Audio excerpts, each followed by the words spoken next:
Perkenalkan, nama saya Reviana Denisa Hartanti dengan nomor BP 2011213037 dari kelas A3, jurusan Ilmu Kesehatan Masyarakat, Fakultas Kesehatan Masyarakat, Universitas Andalas.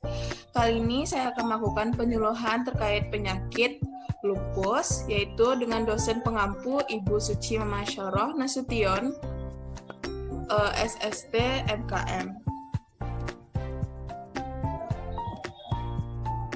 Selanjutnya yaitu kita akan membahas topik terkait yang pertama definisi dan gejala dari lupus, dua keadaan tubuh saat terkena dan tidak terkena lupus, yang ketiga penyebab terjadinya lupus, yang keempat pencegahan penyakit lupus, yang kelima saran sebagai ahli kesehatan masyarakat terhadap penyakit lupus, yang keenam tindak lanjut dan saran sebagai ahli kesehatan masyarakat.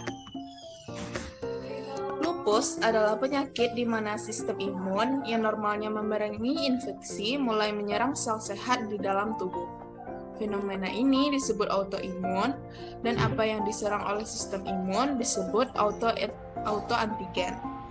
Para penderita lupus sering disebut dengan ODAPUS atau orang dengan lupus. Gejala-gejala seseorang yang terkena lupus yaitu yang pertama demam lebih dari 38 derajat Celcius dengan penyebab yang tidak jelas. Yang kedua rasa lelah dan lemah berlebihan. Yang ketiga sensitif terhadap sinar matahari. Yang keempat rambut rontok. Yang kelima ruam kemerahan berbentuk kupu-kupu yang melintang dari hidung ke pipi. Yang keenam ruam kemerahan di kulit. Yang ketujuh sariawan yang tidak kunjung sembuh, terutama di atap rongga mulut.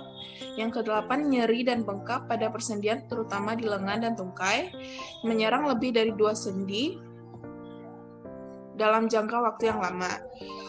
Ujung-ujung jari tangan dan kaki pucat hingga kebiruan saat udara dingin. Nyeri dada, terutama saat berbaring dan menarik napas panjang, kejang atau kelainan saraf lainnya. Kelainan hasil pemeriksaan laboratorium atas anjuran dokter yaitu adanya anemia, yaitu penurunan kadar sel darah merah, leukositopenia, yaitu penurunan sel darah putih, trombositopenia, penurunan kadar pembekuan darah, hematuria dan proteinuria, yaitu darah dan protein pada pemeriksaan urin, positif ANA atau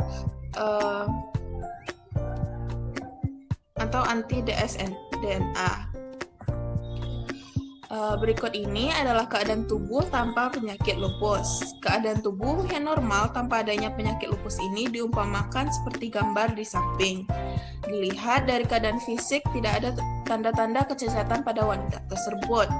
Kondisi atau keadaan yang sehat biasanya memiliki suhu tubuh yang berkisar antara 36 derajat Celcius hingga 37 derajat Celcius. Keadaan tubuh yang sehat ini juga tidak mudah cepat kelelahan. Memiliki berat badan yang normal atau tidak turun secara drastis, dan pada kondisi normal, sistem imun akan melindungi tubuh dari infeksi atau cedera. Namun, saat seseorang mengalami penyakit autoimun seperti lupus, sistem imun justru menyerang sel, jaringan, dan organ tubuh yang sehat, serta keadaan wajah, daerah pipi dan hidung yang tampak bersih terbebas dari bintil-bintil merah yang biasanya ada pada pengidap penyakit lupus ini. Berikut ini adalah keadaan tubuh saat terkena penyakit lupus. Pada gambar di atas, orang yang mengidap penyakit lupus ini biasanya merasa nyeri di bagian persendian tangan dan kaki. Rasa nyeri juga mungkin dapat berpindah dengan cepat dari sendi satu ke sendi lainnya.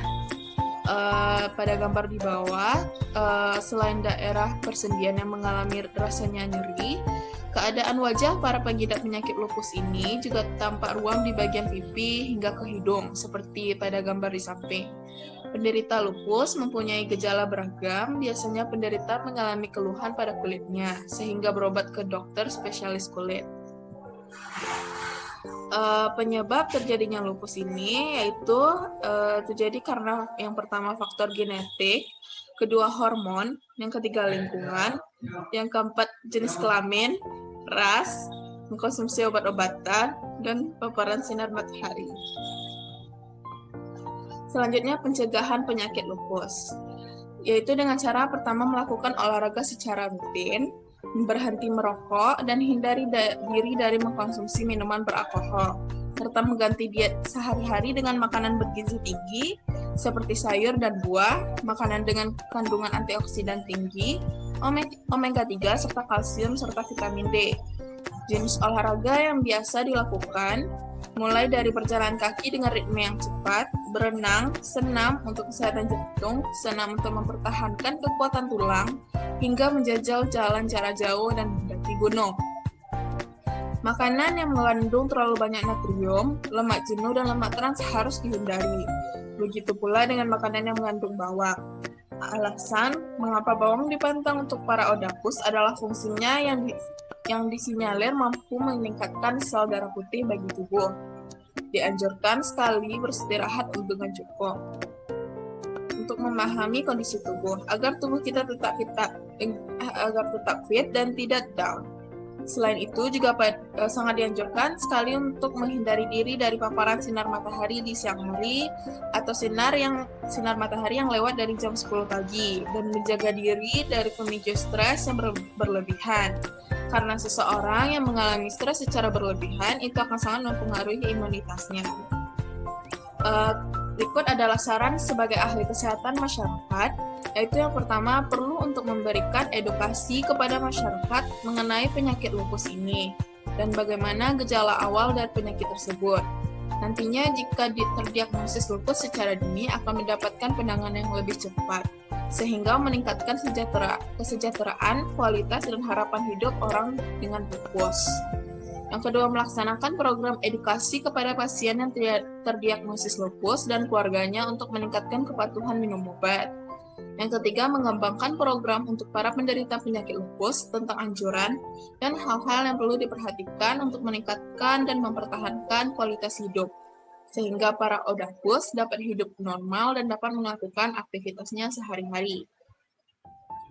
Tindak lanjut dan saran dalam mengatasi lupus. Yang pertama, memberikan edukasi lengkap kepada masyarakat tentang penyakit lupus ini, serta menjelaskan gejala-gejala awal seseorang terdiagnosis lupus.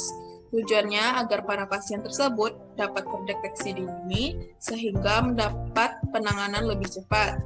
Yang kedua, melakukan sosialisasi saluri periksa lupus sendiri pada saat kunjungan ke fasilitas kesehatan, talk show, seminar, serta penyebar luasan informasi melalui berbagai platform tentang lupus agar pemahaman masyarakat meningkat, sehingga penanganan dapat dilakukan sedini mungkin. Memberikan edukasi kepada masyarakat bahwa penyakit lupus ini tidak menular, sehingga odapus atau orang dengan lupus tidak perlu dijauhi, melainkan harus diberi dukungan dari lingkungan sekitarnya. Sekian penjelasan saya dan penyuluhan saya tentang penyakit lupus. Terima kasih atas kehadirannya dan partisipasinya. Saya ucapkan Assalamualaikum warahmatullahi wabarakatuh.